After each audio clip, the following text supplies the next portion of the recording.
বিসমিল্লাহির রহমানির রহিম। প্রিয় দর্শক শ্রোতা, যেখান থেকে আমার ভিডিওটি দেখছেন সকলকে আসসালামু আলাইকুম এবং শুভেচ্ছা। বাংলাদেশে যারা আমরা জন্মগ্রহণ করি এবং বসবাস করি, আমরা সবাই বাংলাদেশি। জন্ম, মৃত্যু, বিয়ে, রোজগার সব এই দেশেই আমাদের হয়ে থাকে। এদেশের মাটির সাথে আমাদের একটা নারীর টান সৃষ্টি হয়।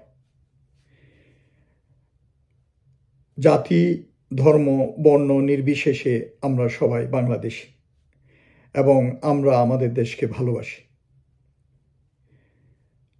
আজকের আমার এই ভিডিওটি বিশেষ করে বাংলাদেশের হিন্দু সম্প্রদায়ের ভাই বোনদের উদ্দেশ্যে কয়েকটি কথা বলা।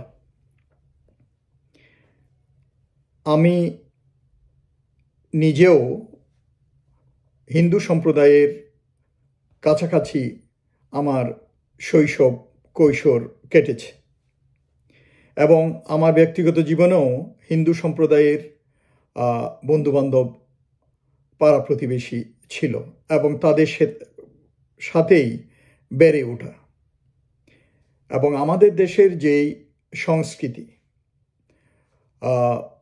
যেমন ওদের দুর্গাপূজাতে দেখা যাচ্ছে মুসলমানরা যাচ্ছে একই গ্রামের একই পাড়ার, আবার মুসলমানদের ঈদের সময় বা অন্যান্য পরবের সময় দেখা যায় হিন্দুরা আসছে। এইভাবে আমাদের সংস্কৃতির মাঝে আমরা পাশাপাশি শান্তি সম্প্রীতির মাধ্যমে বেড়ে উঠেছি এবং বেড়ে উঠছি। এবং দেশের প্রচলিত আইন অনুযায়ী প্রতিটি ধর্মের, বর্ণের, প্রতিটি জাতির, প্রতিটি উপজাতির, সংখ্যালঘুদের বা যে নৃগোষ্ঠীর, ক্ষুদ্র নৃগোষ্ঠীর প্রত্যেকটা বাংলাদেশি নাগরিক আইনতভাবে যেসব সুযোগ সুবিধা বিভিন্ন ক্ষেত্রে, শিক্ষা, চাকুরি বা অন্যান্য ক্ষেত্রেও সব কিছু পেয়ে থাকেন। কোনো অসুবিধা যদি হয়, কোনো নাগরিকের কোনো সমস্যা যদি হয়, এটা যে কোনো ধর্ম বর্ণ নির্বিশেষে হতে পারে। এটা মুসলমানেরও নাগরিকেরও হতে পারে, হিন্দুরও হতে পারে, বৌদ্ধেরও হতে পারে, খ্রিস্টানেরও হতে পারে। তো এটা কোনো স্পেসিফিক বা বিশেষ কোনো ধর্ম ভিত্তিতে হয়ে থাকে না। তো আমি যে জিনিসটা বলতে যাচ্ছিলাম যে সকলেই বাংলাদেশের বিদ্যমান সুযোগ সুবিধা, নাগরিক সুযোগ সুবিধা পেয়ে থাকে। আপনারা দেখুন, যেমন মনে করেন বিভিন্ন ক্ষুদ্র নৃগোষ্ঠী, সংখ্যালঘুদের মধ্য থেকেও বিভিন্ন এই যে বেসামরিক আমলা হিসাবে চাকরি করছে বা বিভিন্ন বাহিনীতে কর্মকর্তা হিসাবে বা সদস্য হিসাবে চাকরি করছে। কাজে এইসব ব্যাপারে বরঞ্চ আরও ওদেরকে বিশেষ কোটা দিয়ে তাদের উন্নয়নের চেষ্টা করা হয়, তাদের জীবনের মান উন্নয়নের একটা বিধান রয়েছে। কিন্তু খুব দুঃখের সাথে বলতে হয় এবং দুঃখের সাথে আমরা এই জিনিসটা পর্যবেক্ষণ করে আসছি যে স্বাধীনতার পর হতেই 1971-এর স্বাধীনতার, বাংলাদেশের স্বাধীনতার পর হতেই দুষ্ট কিছু, বিশেষ করে হিন্দু সম্প্রদায়ের লোক এবং তাদের বিভিন্ন কর্মকাণ্ড অন্যান্য সাধারণ নিরীহ হিন্দু সম্প্রদায়ের উপরে বদনাম নিয়ে আসে। ওইসব দুষ্ট হিন্দু সম্প্রদায়ের লোক তারা কেন যেন মনে করে তারা বাংলাদেশে নিরাপদ, এত কিছু সত্ত্বেও, এত শান্তি সম্প্রীতির মাঝে এই দেশের একজন আইনত নাগরিক হিসাবে বিভিন্ন সুযোগ সুবিধা ভোগ করে এখানে বসবাস করার পরেও তারা কেন যেন এখানে শান্তি খুঁজে পায় না। তারা পাশের একটি দেশকে তাদের রক্ষাকর্তা হিসাবে ভাবতে থাকে এবং ওই দেশ আপনাদেরকে ব্যবহার করে, এই দুষ্ট হিন্দু সম্প্রদায়ের লোকগুলোকে ব্যবহার করে আমাদের দেশের স্বার্থবিরোধী কর্মকাণ্ডে লিপ্ত হয় এবং তাদেরকে বিভিন্ন লোভ লালসার মাধ্যমে এরা আমাদের দেশে বিরুদ্ধে কাজ করার জন্য ব্যবহার করে। আসলে আমাদের সীমান্তের ওপারে ভারতের কথায় বলেন, তারা ওখানকার সরকার বলেন, রাজনৈতিক দল বলেন, তারা যে আপনাদেরকে ভালোবাসে, তাদের কলিজা ফেটে যায় তা না। বিষয়টা হচ্ছে তারা আপনাদেরকে ট্রাম্প কার্ড হিসাবে ব্যবহার করতে চায় তাদের রাজনীতিক খেলার মাঠে। এই যে পশ্চিমবঙ্গের মমতা কথা বলেন, তারপরে রাহুল গান্ধী বলেন, প্রিয়াঙ্কা বলেন, বা এই মোদি বলেন, এই আরএসএস বলেন, বিজেপি বলেন, সবাই এই মাইনরিটি কার্ডটা, সংখ্যালঘু সম্প্রদায়ের ভোটটা পাওয়ার জন্য, হিন্দুদের ভোটটা পাওয়ার জন্য ওরা, বিশেষ করে ওদের দেশে হিন্দু তো সংখ্যাগুরু মানে সংখ্যাগরিষ্ঠ, তো ওদের ভোটটা পাওয়ার জন্য আপনাদের নাম নিয়ে এরা এই খেলাটা খেলে এবং এইটার ফলটা ওরা ভোগ করে থাকে, আপনারা ভোগ করেন। আপনাদের দেশ এইটা বাংলাদেশ, এখানে আপনি জন্মগ্রহণ করছেন, এখানে আপনি আপনার মায়ের উদর হতে ভূমিষ্ঠ হয়েছেন, এই মাটির সাথে আপনার সম্পর্ক, আপনার নারীর সম্পর্ক, আপনি এখানে বেড়ে উঠছেন, এখানকার হাওয়া বাতাস সব কিছু খেয়ে আপনি বড় হয়েছেন, এখানকার সরকারের সকল সুযোগ সুবিধা ভোগ করে আপনি এখানে শিক্ষা গ্রহণ করছেন, বেড়ে উঠছেন এবং আপনার সন্তানদেরকে পালন করছেন, আপনার জীবন যুগ যুগান্তরে এখানেই কাটছে এবং এইটা আপনার দেশ, এইটার জন্যই আপনার ভালোবাসা থাকা স্বাভাবিক। এই হিন্দু সম্প্রদায় বা সংখ্যালঘুদের মধ্য থেকেই আপনাদের অবদান আছে আমাদের মুক্তিযুদ্ধে এবং জাতির বাংলাদেশের বিভিন্ন গুরুত্বপূর্ণ পট পরিবর্তনের সময় আপনাদের ভূমিকা অবশ্যই ছিল। কাজেই আপনারা সব কিছুর অংশীদার এই দেশে। আপনাদেরকে ওরা আলাদা করে বিভিন্ন কাহিনী রচনা করে, বিভিন্ন বয়ান তৈরি করে, বিভিন্ন ন্যারেটিভ বানিয়ে আপনাদেরকে ব্যবহার করতেছে। জিনিসটা আপনাদেরকে বুঝতে হবে। আপনারা ভারতের রাজনীতিবিদদের কথায় মনে করেন না যে তারা আপনাদের জন্য অনেক ভালোবাসা নিয়ে আপনাদের উন্নতির জন্য করতে, ওরা তো কিছু করতে পারবে না।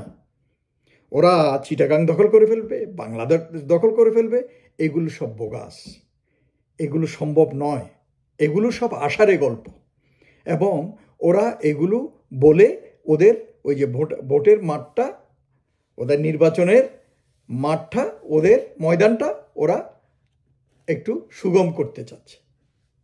তো কাজেই আপনাদের কাছে আমার অনুরোধ থাকবে যে ভারতের এই ধরনের বিভিন্ন ধরনের আপনারা দেখতেছেন, বিশেষ করে আমাদের এই 24-এর যে বিপ্লবের সাফল্যের পরেও স্বৈরাচারী সরকারের পতনের পর ওরা পাগল হয়ে গেছে। এবং ওরা কেন পাগল হয়েছে আপনারা জানেন? ওদের যে এখান থেকে হালুয়া রুটি খাচ্ছিল, যেই রস চুষে চুষে খাচ্ছিল বাংলাদেশ থেকে, এই রস চুষে খাওয়ার পদ্ধতিটা ব্যাঘাত ঘটাতে ওরা হাসিনাকে হাতছাড়া করতে চাচ্ছিল না। তো এখন ওরা উঠে পড়ে লাগছে এই সরকারকে বদনাম করার জন্য এবং আমাদের দেশটাকে গ্লোবালি বিশ্বব্যাপী আমাদের দেশের ভাবমূর্তি ক্ষুণ্ণ করার জন্য ওরা বিভিন্ন মিডিয়ার মাধ্যমে, বিভিন্ন রাজনৈতিক নেতা, সরকারি ঊর্ধ্বতন কর্মকর্তা, মন্ত্রী, মিনিস্টার, তারা বিভিন্নভাবে উল্টাপাল্টা বক্তব্য দিয়ে এবং বানোয়াট কল্পনাপ্রসূত তথ্য প্রচার করে, প্রপাগান্ডা করে একটা মনস্তাত্ত্বিক যুদ্ধ এবং তথ্য সন্ত্রাস চালিয়ে যাচ্ছে বাংলাদেশের বিরুদ্ধে। এই জিনিসটা আপনাদের বুঝতে হবে। এবং এরা উঠে পড়ে ওই দেখতেছে যে এই ইস্কন বলেন, এই হিন্দু সম্প্রদায় বলেন, সংখ্যালঘু বলেন, এই কার্ডগুলো, কারণ এগুলো খুব সেন্সিটিভ, তো স্পর্শকাতর, সেই জন্য সবাই খাইতে পারে, সেই জন্য এরা এইটা নিয়ে উঠে পড়ে লাগছে। বাট আজকালকার যুগে সত্য ঘটনা যাচাই করার অনেক পদ্ধতি আছে এবং দুনিয়াতে মানবাধিকার সংগঠনগুলো এগুলো ব্যাপারে জানে, এবং পশ্চিমা দেশের যেসব সংগঠন আছে যারা এগুলা নিয়ে হ্যান্ডেল করে, মানবাধিকার সংগঠনগুলো, তারা এইসব বিষয়ে ওয়াকিবহাল। তো কাজেই ধুনবুন বইলা গল্প বানাইয়া ছাড়লে মোদি সরকার হবে না। আরে মোদি সরকার তো নিজের দেশেই সমস্যায় আছে। ওর ওখানে সে কি বলে যেন, মসজিদ, প্রত্যেকটা মসজিদের নিচে মাদ্রাসা, মন্দির খুঁজতেছে। হরিয়ানাতে কৃষকদের উপর অত্যাচার করতেছে। তারপরে একজন মুসলমানের ফ্রিজে গরুর মাংস পাওয়া গেছে, ওর বাড়ি পুরা বুলডোজার দিয়ে স্ম্যাশ করে দিছে। তো এইগুলো কি? আপনাদের দেশে মাইনরিটিদেরকে, এরা ভারত নিজেদের দেশে মাইনরিটি সংখ্যালঘু যারা আছে মুসলমান, এদেরকে সুরক্ষা দিচ্ছে না, এদের উপর অত্যাচার, জুলুম, নিপীড়ন চালাচ্ছে।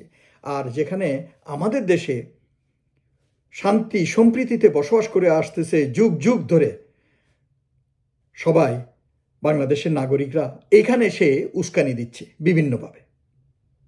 আর ইসকনটার ব্যাপারে আমি বিস্তারিত আলাপ করতে চাই না, এর আগে আলাপ করা হয়েছে এবং এইটা বিভিন্ন মিডিয়াতেও আলোচনা হয়েছে। ইসকনটার আসলে ইসকনটা এটা একটা ধর্মীয় সংগঠন, ওই যে হরে কৃষ্ণ ভাবনা এরা প্রচার করে যে, এবং তাদের নামে কিছু বদনাম আছে যে তারা হিন্দু ধর্মটাকে, সনাতন যে ধর্মটা, এটাকে একটু টুইস্ট করছে, এখান থেকে একটু বিচ্যুত হয়ে কিছু জিনিসকে তারা পরিবর্তন করছে।